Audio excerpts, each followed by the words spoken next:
தொழிற்சாலைக்குள் Samson நிறுவனத்தில் நாங்கள் உள்ளிருப்பு தொழிலாளிகள் அமர்ந்தது எதற்காகனா, எங்களுக்கு வந்து சம்பந்தம் இல்லாத ஆட்களை வச்சு பயிற்சி கொடுங்க அப்படின்னு சொன்னாங்க. அது முடியாதுன்னு நாங்கள் சொன்னோம். அது சம்பந்தம் முறையிட போக தான் நாங்கள் வந்து நிர்வாக மேலாளர் சாம்சன் எம்டிஎஸ் சந்திக்க போனாங்க 31. அதுக்கு வாய்ப்பில்லை கலைஞ்சிட்டாங்க. அதை ஒரு குற்றமா வச்சு அவங்க வந்து உடனடியாக 5ஆம் தேதி நடவடிக்கை எடுத்தலாம் உங்களுக்கு தெரியும். அப்ப தொடர்ச்சியாக எல்லா சங்க நிர்வாகிகளும் நடவடிக்கை எடுப்பது என்று அவங்க பகிரங்கமாக அறிவிச்ச பின்னணியில் தான் உள்ளிருப்பு போராட்டம் துவங்கியது. இந்த காலகட்டத்தில் வந்து ஏறக்குறைய நேத்தியோட சேர்த்து 6 பேச்சுவார்த்தை, 5 பேச்சுவார்த்தையில் நிர்வாகம் கலந்துனாங்க. 5 பேச்சுவார்த்தையில அவங்க என்ன சொல்றாங்கன்னா, திரும்ப திரும்ப உற்பத்தி லாஸ், எனவே அதுக்கு காரணம் அவங்க வந்து 3 பேர் அசம்பிள் ஆனது, இது வந்து இன்டிசிப்ளின், எனவே நடவடிக்கை பண்றாங்க. ஆனா கடந்த 6 மாத காலமாக சாம்சன் நிர்வாகம் முழுக்க முழுக்க சட்டத்துக்கு விரோதமான காரியங்களில் எல்லா வகையிலும் ஈடுபட்டு கொண்டிருக்கிறது. தொழிற்சாலை சட்டத்தை மீறி சட்டத்துக்கு விரோதமாக 1600 பேர் உள்ள வச்சிருக்காங்க. அவங்களை வெளியேற்ற மாட்டாங்க. அரசும் வெளியேற்ற மாட்டேன்னு சொல்லுது. அந்த சட்டவிரோத காரியத்துக்கு தொழிற்சாலை துறையினுடைய தலைமை அதிகாரிகளும் அரசும் ஆதரவாக இருப்பதுதான் மிகுந்த வேதனைக்குரிய ஒன்று. தொழிலாளர் துறையில் நாங்கள் கொடுத்த தொழிற்சங்க சட்டத்துக்கு விரோதமான நிர்வாகத்தின் நடவடிக்கை எதிர்த்து எந்த பதிலும் கிடையாது. ஆனா எங்க மேல நடவடிக்கை வரும்னாக்கா, இந்த பேச்சுவார்த்தையில் வந்து நாங்க சொன்னது 3 பேரை உடனடியாக நீங்க வாபஸ் வாங்க, எதுவாக இருந்தாலும் சமாதான முறையில் போறலாம். உற்பத்தி ஒருவேளை உங்களுக்கு குறைவு ஏற்பட்டிருந்தால் அதை கூட நாங்கள் செய்து தர தயார் நாங்கள் சொன்னோம். ஆனா நிர்வாகம் நேத்திக்கு சுத்தமா அவங்களோட உடன்பாட்டுக்கு வராதான் நேற்று காலையில் அந்த 1500 சட்டவிரோத கும்பலை வெளியேற்றுவதற்காக எங்களுடைய தொழிலாளர்கள் அவர்கள் வேலை செய்கிற யந்திரத்திலே உட்கார்ந்து கொண்டார்கள். அவங்க வெளியே போயிட்டாங்க. சரி வெளியே வந்துருங்க, பேச்சுவார்த்தைக்கு வரேன்னு சொல்லிட்டு காவல்துறை, மாவட்ட காவல்துறை சொன்னது, தொழிலாளர் துறையுடைய கூடுதல் ஆணையர் சொன்னார், சாம்சன் நிர்வாகம் சொன்னது. அவங்க வாக்குறுதியை ஏற்றுக்கொண்டு நாங்கள் வெளியே வந்துட்டோம். வந்த பிறகு பேச்சுவார்த்தைக்கு வரல. இது வந்து மிகப்பெரிய ஒரு நம்பிக்கை எற்ற ஒரு செயலை வந்து 3 துறையும் செய்தது. ஆனா நேற்றுக்கு நைட் என்ன பண்றாங்கன்னா, திருப்பியும் மேலும் 14 பேரை வந்து அவங்க வந்து சஸ்பெண்ட் பண்ணிருக்காங்க. எந்த நியாயமும் கிடையாது. இப்ப இது வந்து முழுக்க முழுக்க சாம்சன் வந்து ஒரு முரட்டுத்தனமாக தொழிற்சங்கத்தை ஒழித்து கட்டுவது என்கிற முறையில் எடுத்திருக்கிற அதிரடி நடவடிக்கை. தொழிலாளர்கள் கடும் அதிர்ச்சியில் இருக்கிறார்கள். இதை எதிர்கொள்வதற்கு எங்களுக்கு சில வழிகளை நாங்கள் மேற்கொள்வது என்று முடிவெடுத்திருக்கிறோம். தொழிற்சாலைக்குள் நாங்கள் உள்ளே போக மாட்டோம். பழிவாங்கல் திரும்ப பெற வேண்டும். சமாதான முறையில் எல்லாவற்றையும் தீர்வு காணப்பட வேண்டும். நிர்வாகம் இதற்கு இணங்க மறுத்தால் இன்று மாலை காஞ்சிபுரம் மாவட்டத்தில் எல்லா தொழிற்சாலைகள் முன் போராட்டத்தில் எல்லா தொழிற்சாலை தொழிலாளர்கள் இறங்குறாங்க. வருகிற மார்ச் மாதம் 8ஆம் தேதி அன்று, அது வந்து ஒரு உலக மகளிர் தினம். நாங்கள் வந்து எல்லா தொழிற்சாலைகளிலும் இந்த பிரச்சனை தொழிற்சங்க உரிமை சார்ந்த பிரச்சனை என்கிற காரணத்தினால் வேலை நிறுத்த நோட்டீஸ் நாளை மறுநாள் வழங்கப்பட்டு 14 நாளுக்கு பிறகு மார்ச் 7க்கு பிறகு மார்ச் 8 குறிப்பாக ஒரு நாள் வேலை நிறுத்த போராட்டத்துக்கு செல்வது என்று முடிவெடுத்திருக்கிறோம். இதில் வந்து ஏராளமான தொழிற்சாலைகள் பங்கேற்பார்கள். மேலும் தொழிற்சாலையில் இருக்கக்கூடிய தொழிலாளிகளும் சாம்சனுக்கு ஆதரவான போராட்டத்தில் ஈடுபடுவார்கள். இது இல்லாம வந்து வேலை கேட்டு தவம் என்கிற முறையிலும் நாங்கள் நியாயமான முறையில் வந்து எங்களுடைய பழிவாங்கல் நடவடிக்கை திரும்ப பெற வேண்டும் என்கிற முறையில் ஒரு அறம் சார்ந்த போராட்டத்தை நாங்கள் கையில் எடுக்க இருக்கிறோம். தொழிற்சாலைக்குள்ளே இப்படிப்பட்ட நடவடிக்கை நிறுத்தப்பட வேண்டும். போட்டி சங்கத்தை உருவாக்குவது, போட்டியாளர்களோடு ஒப்பந்தம் போட முயற்சிப்பது, நாங்கள் திரும்ப திரும்ப கேட்கிறது ஒண்ணுதான். இவங்க வந்து ஆளே இல்ல, 400 பேர் 300 பேர் செய்தி கொடுத்துனேங்கிறாங்க. நாங்க இந்த கூட்டத்தின் என்ன சொல்றோம்னா, ரகசிய வாக்கெடுப்பு நடத்த சாம்சன் நிர்வாகம் முன்வர வேண்டும். ரகசிய வாக்கெடுப்பில் பெரும்பான்மை தொழிலாளிகள் யாருக்கு வாக்களிக்கிறார்களோ அவர்களோடு சாம்சன் நிர்வாகம் பேசி முடிவு காணலாம். இப்போது சாம்சனுக்குள் பதிவு பெற்ற ஒரே தொழிற்சங்கம் சாம்சன் இந்தியா தொழிலாளர் சங்கம் CIT மட்டும்தான். எனவே ரகசிய வாக்கெடுப்பை நடத்தி தீர்வு காணுவோம். அதுவரையிலும் எல்லா நடவடிக்கையும் சாம்சன் நிர்வாகம் நிறுத்த வேண்டும் என்று நாங்கள் கேட்டுக் கொள்கிறோம். ஒருவேளை சாம்சன் நிர்வாகம் பிடிவாதமாக இருக்குமானால் தமிழகம் முழுவதும் CIT இந்த போராட்டத்தை தனித்தும் அனைத்து தொழிற்சங்கங்களும் கூட்டு இயக்கமாகவும் மேற்கொள்வோம். இவர்களுக்கு ஆதரவாக கடையடைப்பு போராட்டத்தையும் காஞ்சிபுரத்தில் நடத்துவதற்கு நாங்கள் திட்டமிட்டிருக்கிறோம். தொழிலாளர்கள் எல்லா பகுதிகளிலும் போராட்டத்தில் ஈடுபடுவார்கள். இதெல்லாம் வந்து தொடர்ந்து நடக்கும். இதனால் தொழில் அமைதி கட்டிடும் அப்படின்னு அறிக்கை கொடுத்திருக்காங்க. தொழிற்சாலை சட்டவிரோதமாக நடத்துவதற்கு நாட்டில் சட்டம் கிடையாது. முதல்ல அதை நிறுத்துங்க. அதை நிறுத்தினாலே இங்க வந்து தொழில் அமைதி வரும். எனவே அதற்கு அரசு உறுதியான ஒரு நிலைப்பாட்டை எடுக்கணும் அப்படிங்கறத நாங்க கேட்டுக்கிறோம். தொடர் ஒரு சைடு முதலமைச்சர் வந்து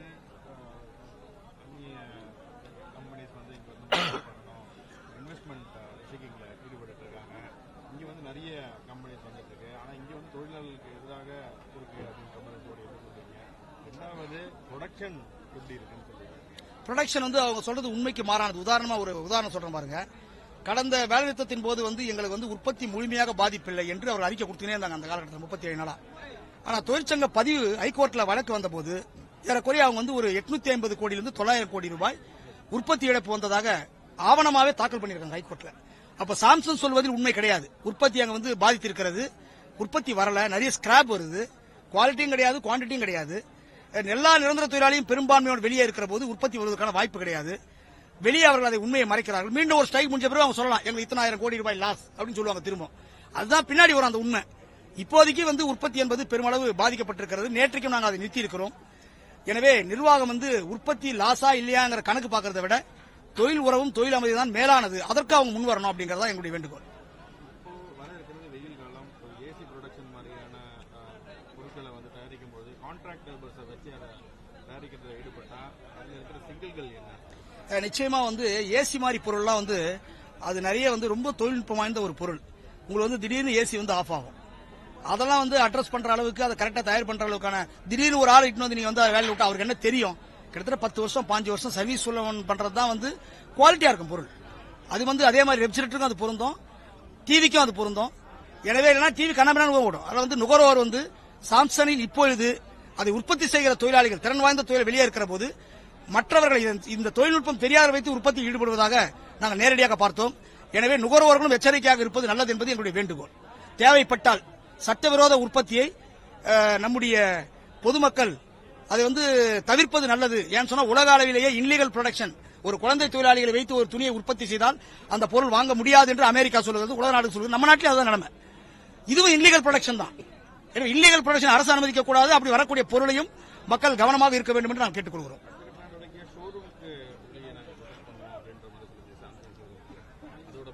அதற்கான தேதியும் அறிவிப்போம், வரிசையை அறிவிப்போம். ஷோரூம் முன்னாடி போகும்.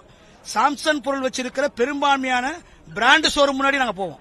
இப்போ உதாரணமா வந்து சாம்சங் தனி ஷோரூம் கிடையாது, மற்ற பொருள் மாதிரி சில இடங்கள் இருக்குது. மெஜாரிட்டி பண்ணா எல்லா கடைக்குள்ளேயும் ஷோரூம்ல வந்து சாம்சங் இருக்கும், மற்றது கொஞ்சம் தான் இருக்கும். அதனால வந்து நீங்க வந்து மற்ற கடையில சாம்சங் புகுந்தாலும் சாம்சங்குடைய பொருள் அதனுடைய நடவடிக்கை இதை எதிர்த்து அட்டைகளை பிடித்துக் கொண்டு எங்களுடைய தொழிலாளர்கள் பல இடங்களில் போராட்டங்களில் ஈடுபடுவார்கள்.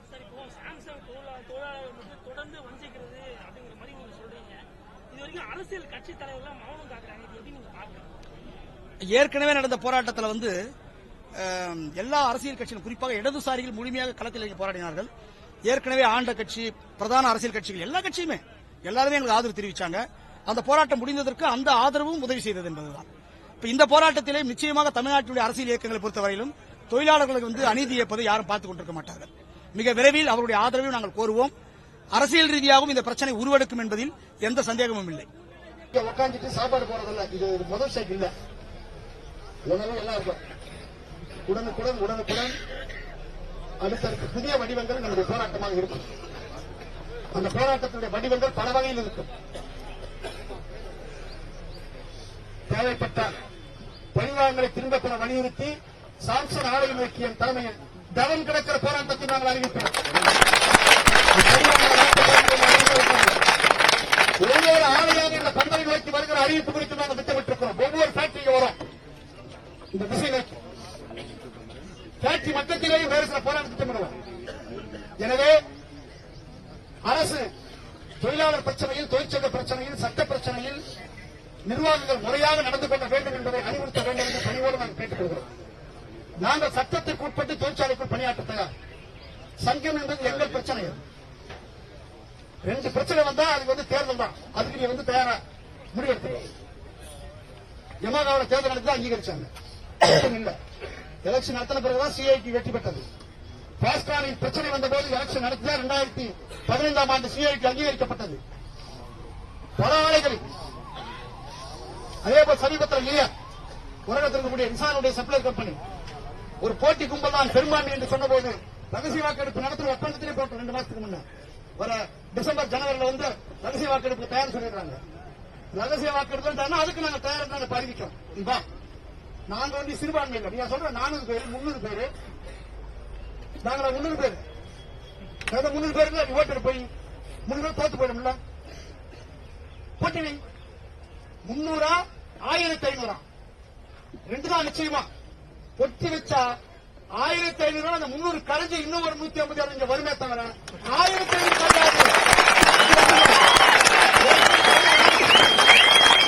கோடை காலத்து ஐஸ்கிரீம் மாதிரி அப்படியே கரையுது. அது கோன் பிடிச்சிருக்கிறார். போராட வச்சாரு. அது கரைஞ்சு போய்க்குமே கை நீர் போகுது. என்ன கேட்டீங்க, நம்மளை பார்த்து அந்த கமிட்டி இருக்கிற தொழிலாளி கூட 2 நாளைக்கு கூட ஸ்ட்ரைக் பண்ணிட்டான். கேள்விப்பட்டீங்களா? இதுதான் நீ கமிட்டின்னு சொல்லு, போண்டான்னு சொல்லு, சங்கம் சொல்லு, ஆனால் அவன் தொழிலாளி. அவனுக்கு உரியதை தரவில்லை என்றால் யாராக இருந்தாலும் எவனாக இருந்தாலும் அந்த இடத்திலே அமர்ந்து போராடுவார். இதான் காசோட குணம், இதான் தொழிலாளர்களுக்கு பணம் உள்ள நடந்தது. அவங்களுக்கு புரியல. இந்த வெளியே ஸ்ட்ரைக் பார்த்தா இவன் நம்மாலும் பார்த்தா இவனும் உட்காந்து இவனை வந்து இந்த மாதிரி வந்து ஒரு முடிவெடுக்கிறாங்க. அதனால வந்து இந்த மாதிரி அப்புறம் என்ன சொல்றாங்க, பெரிய ஒரு செய்தி கொடுக்குறாங்க, உற்பத்தி எங்களுக்கு நிற்கவே இல்லை, நஷ்டமே இல்லை, இப்படிதான் போன ஸ்ட்ரைக்னு சொன்னாங்க. ஆனா கோர்ட்டு என்ன சொன்னாங்க, இந்த 38 நாள் ஸ்ட்ரைக்ல 900 கோடி 800 கோடி லாஸ். அந்த கோர்ட்டோட ஸ்டேட்மெண்ட் கொடுத்து முன்னால் வரலாம்.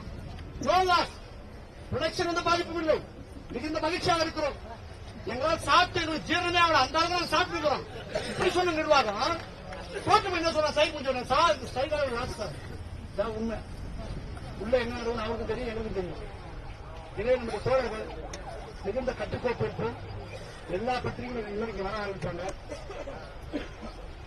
ஊடகத்துக்கு முன்னாலும் நம்முடைய விவாதம் நடக்கும், தொழிலாளர் துறையிலும் நம்முடைய விவாதம் நடக்கும். நான் ஏற்கனவே அறிவிக்கப்பட்ட பிறப்பித்த முடிவு இதெல்லாம் வந்து ஸ்ட்ரீம்லைன் பண்ணி உடனே கொண்டு போகணும். சிஐடியு ஒரு ராணுவ கட்டுக்கோப்பு மிக்க ஒரு அமைப்பு, இது மற்ற அமைப்பு கிடையாது, ஒரு ஆர்மி. நான் ஒரு முடிவெடுத்தா அந்த முடிவு எப்படி அவங்களுக்கு தெரியும். ஃபேக்டரி விட்டு வந்துட்டோமே இப்படி சில தோழர்கள் இருக்கலாம். பல நேரங்களில் புலியின் தந்திரம் பதுங்குவதும் பின்வாங்குவதும் பாய்வதற்காகத்தான் என்பதை மட்டும் நீங்கள் புரிந்து